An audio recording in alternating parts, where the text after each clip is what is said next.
dan dia tidak berkompeten atau dia tidak memiliki ilmu trading, lebih bagus teman-teman lakukan trading sendiri, punya akun sendiri, dan trading sendiri. Kalau loss teman-teman belajar, kalau profit teman-teman dapat untung.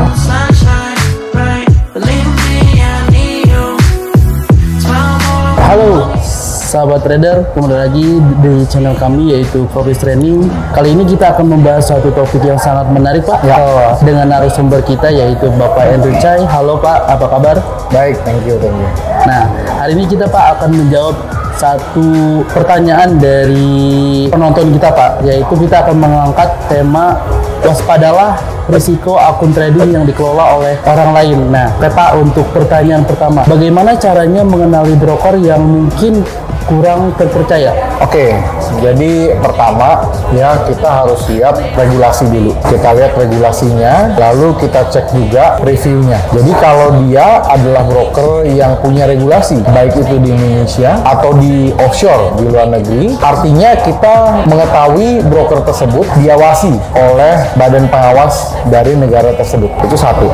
Yang kedua, kita juga bisa ngecek review dari broker tersebut dengan cara kita melakukan riset. Misalnya kita Google ya, kita cek apakah ada pengguna sebelumnya yang memberikan review negatif. Nah, kalau misalnya ada, kita pelajari apakah review negatif tersebut ya signifikan atau memang hanya review negatif yang masih bisa diperbaiki begitu ya. Lalu yang selanjutnya yang tidak kalah penting adalah hati-hati terhadap, ini bukan hanya broker ya, pihak-pihak baik itu broker, individu maupun ya oknum-oknum yang memberikan iming-iming yang tidak masuk akal. Contohnya, dia memberikan iming-iming bahwa bisa mendapatkan profit besar dalam jangka waktu yang singkat, atau dia bisa memberikan fixed income. Justru kita sebagai investor, kita sebagai trader harus bijak bahwa broker itu kan merupakan perusahaan pialang, fasilitator. Ya, jadi kita tidak boleh mempercayai apabila ada broker yang bisa memberikan fixed income, karena itu sudah pasti 1000% scam. Nah, jadi itu tanda-tandanya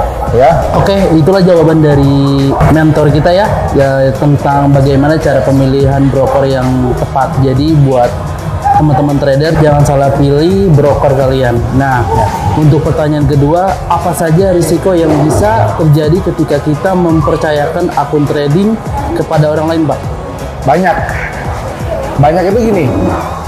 Kalau kita udah percaya ya akun kita dipegang orang lain, artinya kita sudah siap dengan segala kemungkinan yang terjadi. Kemungkinan yang terjadi apa saja? Tadi Andrew sudah jawab banyak.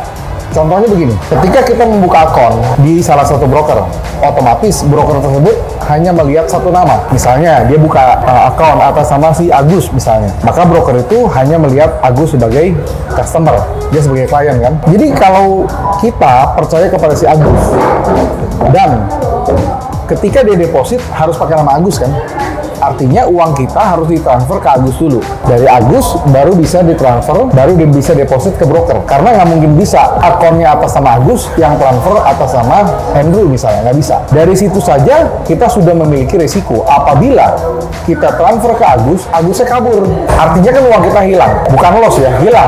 Agusnya kabur, hilang. Atau kemungkinan yang lain adalah ketika kita deposit, kita kirim uangnya ke Agus nggak deposit ke broker, dia kabur, ya bisa terjadi. Atau Agus oke lah, dia deposit ke broker tertentu. Habis itu profit nih, trading profit. Nah, ketika dia ingin withdrawal, otomatis broker akan withdrawal ke Agus juga. Dia akan withdrawal ke Agus juga. Nah, ketika Agus dapat uangnya, dia nggak transfer balik ke kita, habis juga. Dan risiko yang umumnya sering terjadi adalah ketika kita sudah mempercayai akun kita dipegang oleh orang lain dan dia tidak berkompeten atau dia tidak memiliki ilmu trading, cuma berdasarkan capturean saja, nggak punya history, kalian cuma percaya saja, nggak punya ilmu trading, dia nggak kompeten, akhirnya apa? Loss. Itu yang paling sering banyak terjadi. Dan ketika itu sudah terjadi, maka resiko di siapa? Bukan di Agus, tapi di kita. Cara Andrew adalah jangan pernah percayakan akun kalian pada orang lain. Lebih baik kalian belajar, kalian trading sendiri, mau loss atau profit, hasilnya yaitu akibat transaksi kita sendiri, gitu loh. Jadi jangan pernah kita percaya. Nah, sampai sejauh ini kita Profit Shining maupun Andrew tidak pernah punya jasa pengelolaan akun. Kita nggak punya jasa itu, ya. Makanya yang kita lakukan adalah edukasi. Jangan sampai teman-teman ya terjebak oleh oknum, terjebak oleh individu yang mengatakan dia jago trading, dia bisa menghasilkan profit, tapi minta modal sama kalian. Nah, itu jangan sampai. Logikanya kalau dia memang jago trading, dia nggak akan minta modal kalian, dia nggak akan pakai uang kalian. Dia bisa trading sendiri, dia bisa profit sendiri, dan uangnya dia bisa nikmati sendiri. Itu dia. Terima kasih banyak Pak atas jawaban dari pertanyaan tadi, sangat informatif sekali. Nah, untuk pertanyaan ketiga Pak, bagaimana jika kita ditawari untuk memiliki akun trading yang dikelola oleh teman atau orang lain?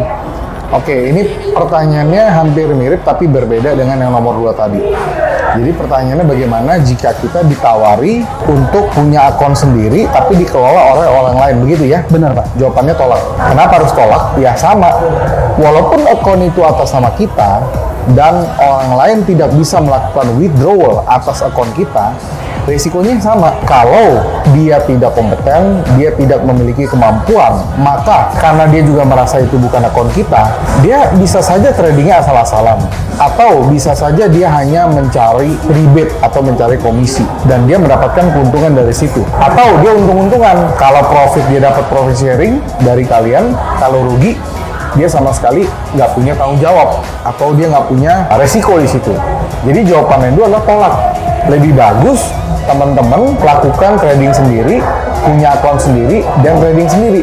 Apapun itu hasilnya, teman-teman puas. Kalau loss, teman-teman belajar. Kalau profit, teman-teman dapat untung. Nah, daripada kita harus punya akun, serahkan login dan password kita kepada orang lain, dan orang itu trading untuk atas nama kita. What for? Buat apa gitu? Jadi saran gue mendingan tolak dan selalu trading lah ya, atau transaksi dengan akun kita. Ya kita tanggung jawab penuh, punya kontrol. Kita punya kontrol atas akun kita sendiri. Itu dia. Sangat menarik sekali atas jawaban dari pertanyaan tadi Pak. Nah, untuk pertanyaan keempat Pak, apa saran Bapak untuk mengelola risiko saat memutuskan untuk menggunakan jasa orang lain dalam trading Pak? Oke, jadi kalau memang Anda terpaksa atau Anda memang pengen coba gitu ya untuk menggunakan jasa orang lain yang mengelola akun Anda, satu, pastikan akun Anda itu dititipkan atau dijalankan di broker yang punya regulasi dan punya reputasi yang bagus. Ketika terjadi masalah, ketika terjadi perselisihan, broker sebagai orang tengah bisa membantu untuk selesaikan itu. Oke. Kedua, teman-teman harus cek reputasi ya, atau teman-teman harus cek background dari orang yang akan menjalankan akun kalian. Lihat historinya, lihat cara tradingnya, lihat strateginya, lihat portofolionya. Kalau memang teman-teman sudah setuju, teman-teman sudah oke, dan teman-teman mau, ya sudah, silakan coba dengan risiko-risiko yang ada ya. Risiko-risiko yang tadi sebelumnya kita sudah sebutkan. Yang ketiga, nah, jangan lupa teman-teman ya, bahwa lebih baik semua itu ada tertulis, minimal surat perjanjian. Bukan surat perjanjian yang pasti profit, pasti untung, pasti cuan, itu nggak ada. Tapi minimal ada surat perjanjian bahwa memang akun ini diberikan kuasa kepada seseorang untuk menjalankan akun ini. Biasanya memang ada yang namanya fund manager. Nah, kalau fund manager itu resmi, dia memang boleh atau dikuasakan oleh customer, oleh klien, oleh investor untuk menjalankan akun tersebut, boleh. Ya, dengan catatan dia adalah fund manager. Nah, kalau fund manager, dia harus memiliki izin, dia harus memiliki license. Nah, jadi kalau teman-teman terpaksa mau coba, ya bolehlah coba cari fund manager yang punya reputasi, punya izin, dan juga punya license untuk bisa menerima kuasa dari klien atau investor untuk mengelola akun kalian. Nah, kalau dia tidak punya izin, nggak punya license, nggak punya history, ya lebih baik jangan. Itu dia. Terima kasih atas jawaban dari pertanyaan tadi, sangat informatif dan sangat menarik sekali. Nah, untuk pertanyaan kelima Pak, apa yang dapat kita pelajari dari pengalaman seseorang yang telah mencoba akun trading yang dikelola oleh orang lain Pak? Pengalaman teman-teman Andrew atau member-member Andrew yang sudah pernah mencoba ya akunnya itu dijalankan oleh orang lain. Kebanyakan semua mereka itu scam. Tapi bukan berarti semuanya scam, bukan ya. Tapi rata-rata.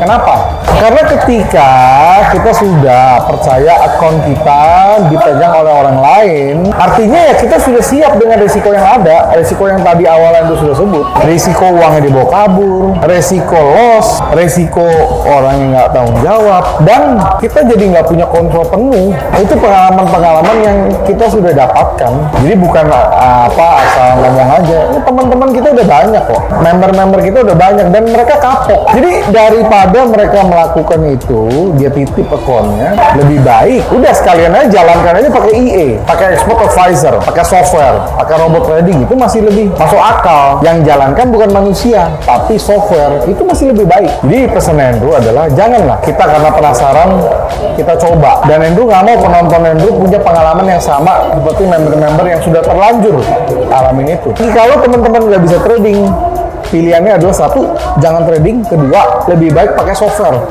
pakai expert advisor aja. Itu masih lebih masuk akal. Itu dia. Terima kasih atas jawaban-jawaban yang sudah diberikan, dan terima kasih juga sudah berbagi wawasan di video kali ini. Nah, untuk yang terakhir nih Pak, apa tips terakhir yang ingin Bapak berikan kepada para trader Pak? Pertama, pahami resikonya ya, karena trading itu adalah salah satu instrumen yang risikonya paling tinggi. Ketika teman-teman sudah memilih atau memutuskan untuk trading atau transaksi, maka pastikan teman-teman sudah paham tentang risiko. Satu itu. Kedua, kalau tidak terpaksa, jangan menggunakan tangan orang lain untuk mengelola akun kalian. Apalagi dari broker. Itu udah pasti nggak boleh. Dilarang. Broker itu tempat untuk kita menitipkan deposit. Fasilitator untuk kita melakukan trading, bukan fund manager. Jadi kalau ada broker yang menyarankan atau menawarkan pengelolaan akun, itu udah melanggar aturan. Ketiga, kalau ternyata teman-teman memang nggak bisa trading, tapi pengen nih, nggak bisa trading tapi pengen, ada begitu kan? Lebih baik gunakan expert advisor atau gunakan software otomatis. Itu masih jauh lebih masuk akal dan itu jauh lebih legal daripada kita meminta orang untuk mentradingkan akun kita. Jadi lebih baik cara-cara itu harus ditempuh. Banyak kok ya software expert advisor yang memang ditugaskan untuk mengelola akun trading kita. Banyak. Pakai aja itu daripada kita harus percaya sama orang kan gitu kan. Jadi itu saran Andrew ya. Dan itu ya. Sebagai penutup Pak. Oke, sebagai penutup, ini video gunanya adalah untuk mengedukasi. Andrew yakin teman-teman nonton video ini tujuannya kan mau belajar. Kalau teman-teman belajar, ya teman-teman harus paham. Kalau nggak paham, nonton ulang-ulang aja, ulang sampai paham. Tapi kalau teman-teman udah nonton ulang-ulang masih nggak paham, silakan tulis ya di kolom komentar, silakan tulis pertanyaan apapun, tulis. Andrew akan baca satu persatu komentar teman-teman. Andrew akan balas satu persatu komentar teman-teman ya, dan Andrew sangat senang membaca komentar dari kalian. Tapi kalau misalnya punya pertanyaannya private, misalnya terpaksa ya menyebut merek atau nyebutin nama orang lain, private aja. Silakan Telegram atau WhatsApp di 081599108880. Kita akan balas secara private juga. Karena ini sekali lagi materi yang sangat bermanfaat, silakan bagikan video ini kepada orang lain supaya orang lain, teman-teman Anda, kerabat, saudara nggak terjebak dengan oknum-oknum yang menawarkan jasa trading atau joki trading kepada mereka. Jadi mereka nggak terjebak. Ya, jadi itu saja video edukasi kali ini.